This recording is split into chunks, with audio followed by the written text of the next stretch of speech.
On Thursday, Representative Andy Biggs, who's a Republican from Arizona, and Senator David Perdue, who's a Republican from Georgia, are planning to introduce companion resolutions declaring the national debt a threat to the country's national security. So the resolutions note that the total public debt has exceeded $22 trillion and total interest surpassed $192 billion for fiscal year 2019. So listen to these strong comments by these gentlemen, okay? This is a dual statement by both of them. Congress has failed to maintain a fiscally responsible budget and has typically relied on raising the debt ceiling. Both of them stated, okay? Now, Senator Perdue, in a standalone statement, he stated, ultimately, the debt impacts our ability to fund priorities like providing our men and women in uniform with the resources they need to protect Americans. This debt crisis will only get worse, and if we don't act now, our country will lose the ability to do the right thing. Representative Biggs said in a statement, if we do not change our course, we will be responsible for one of the worst catastrophes this nation has ever experienced, the crash of the American economy and the demise of a superpower. I thank Senator Perdue and my colleagues for their leadership on this issue. So again, man, I noted that there were very strong comments coming from these two gentlemen here that are trying to do the right thing for this great nation. It's a national emergency. Our debt is going to cripple this superpower, man. How could you not get along how could you not get along for the ride with this, man? See. I'm sensing some sarcasm here. All these men are trying to do is trying to prevent the United States from going through an economic apocalypse. And you sitting here being sarcastic. Why can't you take this seriously, man? Did you hear sarcasm?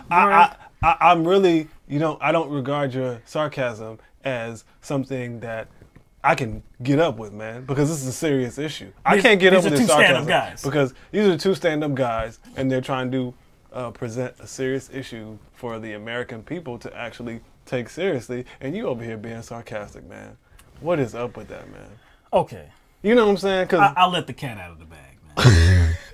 I'll explain why I had such a reaction to this story, okay?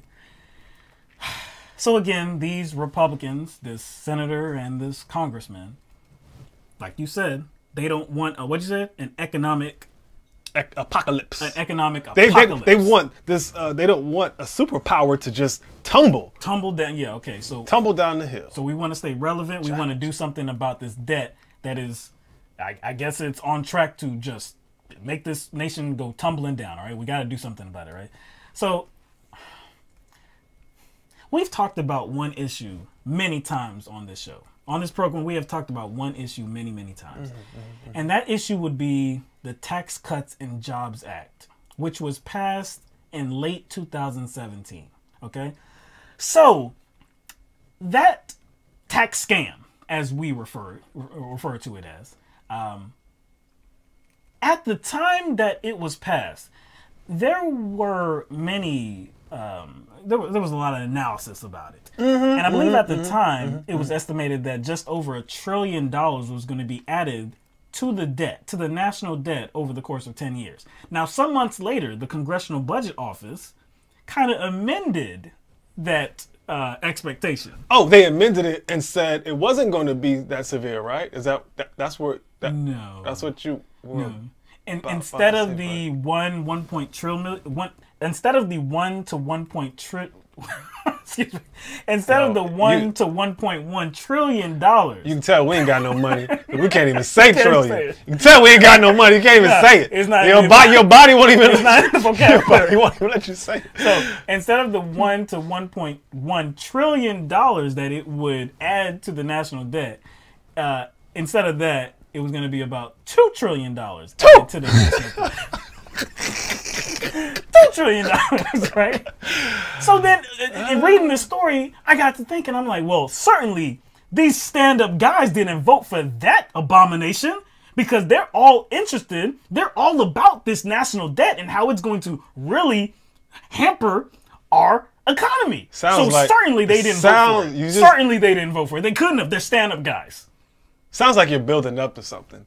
There will be no way on earth that this kind of dramatic output delivered by you doesn't have a climax and it's not leading up to something. Oh yeah, it's leading up to something. All right. So let's have it. I went back and actually looked at the legislation from 2017, the Tax Cuts and Jobs Act, and at first I didn't catch it that both of them were not representatives, because I'm not too familiar with either one of them, right? So I found Representative Briggs' name, right, but I didn't find Perdue's, and I was like, damn. Was he even in the Congress or something? I was like, then I saw, oh, he's a senator. I forgot he's a senator. So I looked and found the Senate roll call. I found both of their names. And guess how they voted? They voted for the Tax Cuts and Jobs Act, which is expected to add $2 trillion, approximately $2 trillion to the national debt over the course of about 10 years. By 2028.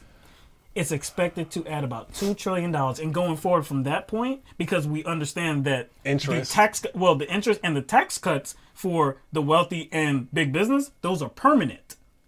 So going forward past the 10 years, it will keep adding on to the national because debt. there's no revenue coming in or less revenue coming in. So let me get this straight.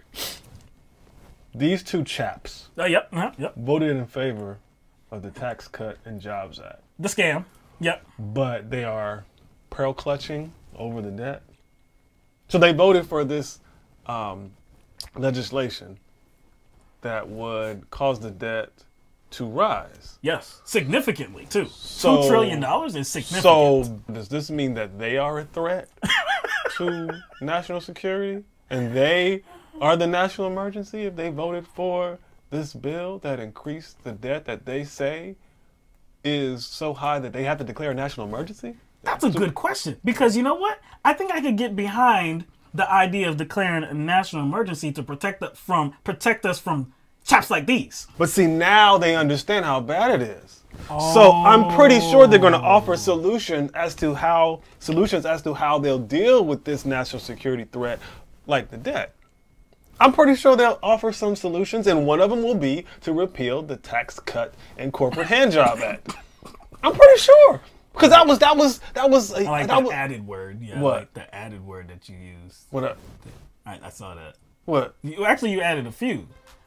What's that? Did I say something? What did I say? What did I say? Was that a flub? That might have been another 40, and it's contagious. What did I say?